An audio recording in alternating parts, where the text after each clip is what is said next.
Is narcissism contagious? Can being around a narcissist turn you into one? The answer is both no and yes. In this video, I'm going to explore that question more deeply and explain on what level a narcissist can influence you to become one yourself and what you can do about it, and also on what level a narcissist has no influence to turn you into one. Before I get into it, for those of you who are new to my channel, welcome. My name is Shaneen Megji. I'm a transition coach. Welcome to my channel called Toxicity is Not Your Destiny, where I put out weekly videos on how to navigate relationships with narcissists in your life from a biblical, practical, and spiritual perspective. So if you would like this video and you would like to receive content from me on a regular basis, click on that subscribe button and click on the bell as well so you can be the first to know every time I upload a video. So without further ado, let's dive into the subject. Now here's the deal. If you spend a fair bit of time around narcissists, their traits are inevitably going to rub off on you, whether you're conscious of it happening or not. It's just human nature. There is a profound quote that I've heard by Jim Rohn, where you become the average of the 5 people you spend the most time with. So if you spend time with 5 people who are admirable, their traits, which may not necessarily be in your nature, will rub off on you. You will unconsciously pick them up. And on the flip side, if you spend the majority of your time with people who have bad character, bad habits, those traits are inevitably going to rub off on you, and more so actually than good traits. There is an expression that says, one rotten apple spoils the whole barrel. 1 Corinthians 15:33 says, do not be deceived, bad company corrupts good character. And Jesus also said, beware of the yeast of the Pharisees, it spreads through the whole dough. And Jesus was talking about the hypocrisy and the lawlessness of the Pharisees, which is something that can be spread and caught, and these are common traits for narcissists. Now, I'm sure you've heard me teach that narcissism falls on a spectrum. So it's not a black and white deal where either you have it or you don't. So while the traits of a narcissist can certainly rub off on a person, we all have a sin nature that would lead us to become narcissistic if we did not keep it in check and allow God to develop His fruits of the Spirit in all of us. So can someone who has narcissistic personality disorder or someone who is a malignant narcissist transmit that high degree of narcissism to someone who is around them? It's like asking if you can catch a mental illness or a personality disorder from someone else, and the answer would be no.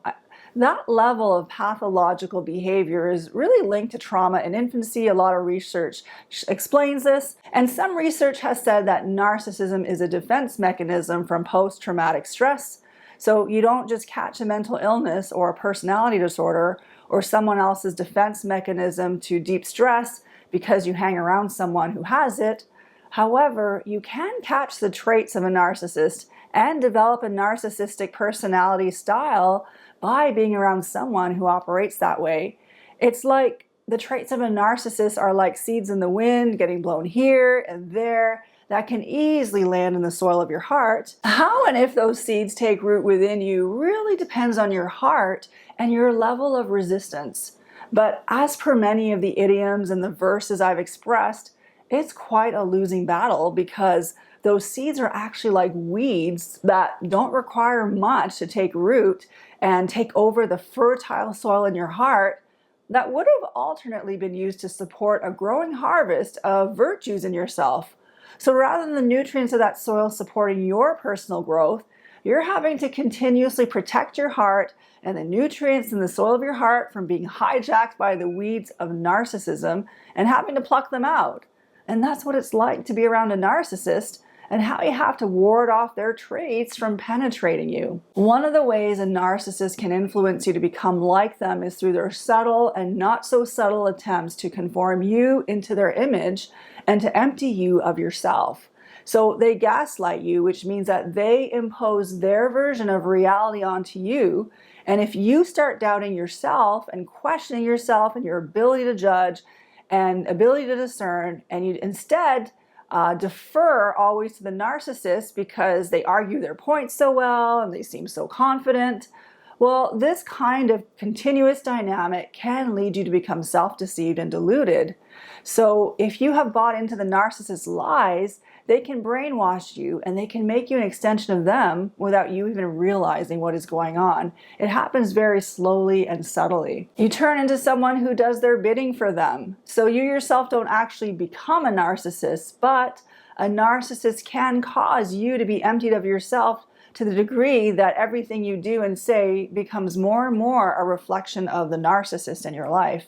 And in that way, it is possible to become like a narcissist as you spend time with them. And all this happens even more so with a narcissist because they can't stand anyone opposing them. And even you just being different, you having your own unique personality and your own perspective makes you an opposing force to the narcissist, because that difference is a threat. Your uniqueness and difference is a threat to the narcissist's grip on reality. Just you being you with your qualities, your strengths, your outlook on life challenges the narcissist's view of their world. So the way a narcissist deals with all that is to get you to empty yourself of your unique traits and conform you to their image. It's really a type of suicide they get you to commit. I'm not talking about physical suicide, but really a suicide of the soul, which is about you forcing you to eject your soul from yourself and let the narcissist move in and take up residence within you, where everything on the inside of you is now centered on the narcissist.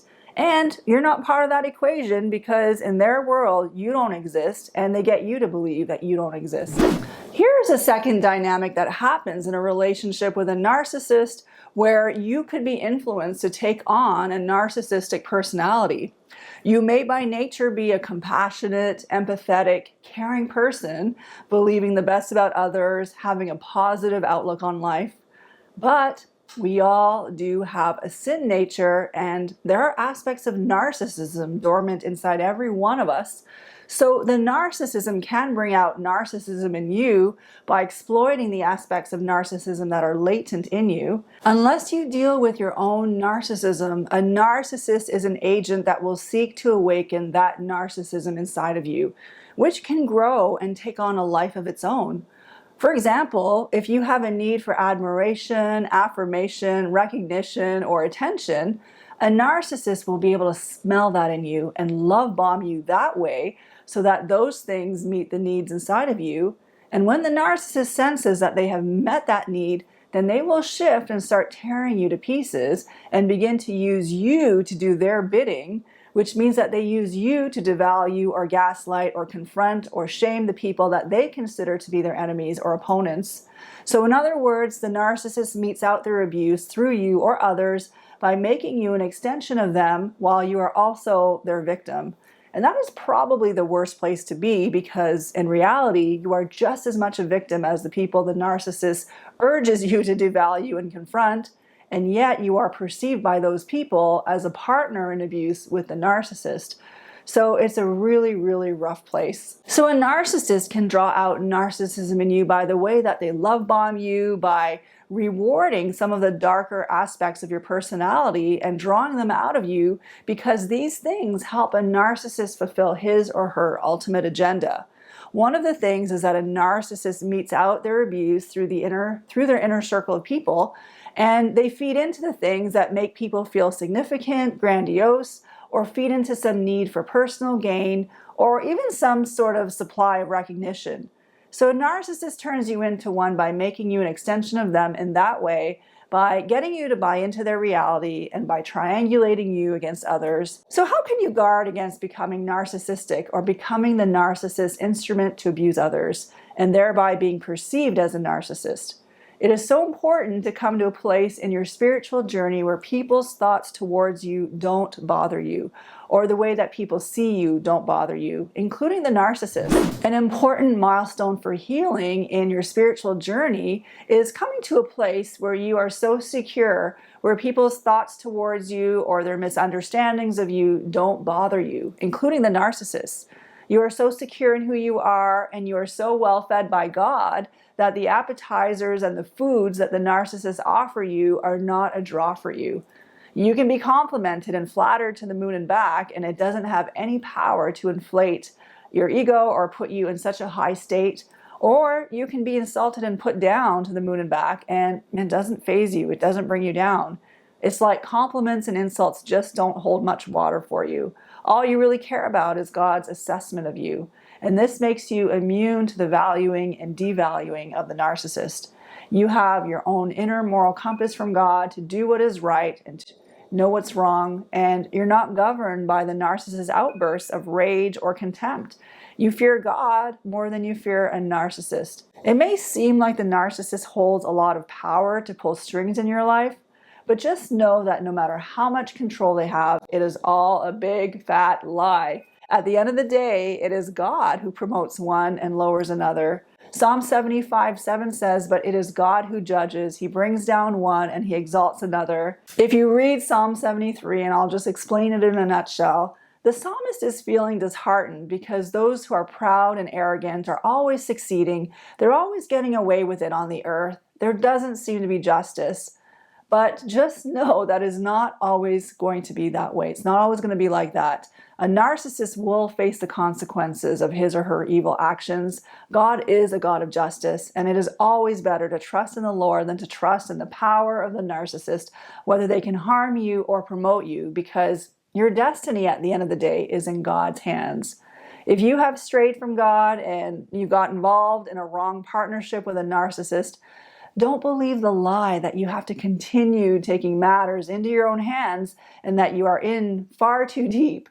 There is no place too deep that God cannot reach you and bring you out from. Jesus said about the Pharisees, "Woe to you, scribes and Pharisees, you hypocrites! You traverse land and sea to win a single convert, and when he becomes one, you make him twice as much a son of hell as you are."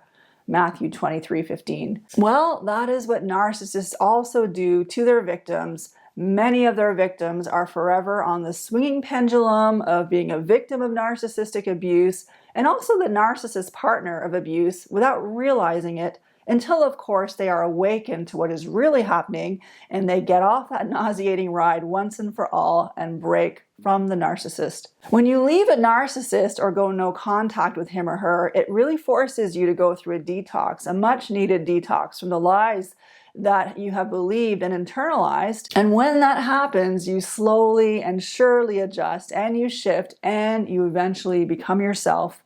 You regain your true personality because while being around the narcissist, you were forced to suppress it and become a reflection or extension of them. So when you go no contact, when you give yourself the space to detox from the narcissist and all the toxicity that came with him or her, there is an opportunity for you to shed the narcissistic traits and to become the true person that God has called you to be. And that is my prayer for you, that you would step into your true and authentic identity in Jesus Christ. So I hope this video was helpful in giving you insight on whether being around a narcissist can turn you into one. If you know someone who is in a relationship with a narcissist, share this video with them so that they can benefit from the insights that I share. And if you are thinking of leaving or you have left a toxic environment and you're in a season of transition, check out a free training that I've put together. It is all about 3 key ways to navigate a transition. These are things that brought a massive breakthrough in my life when I was going through a difficult transition.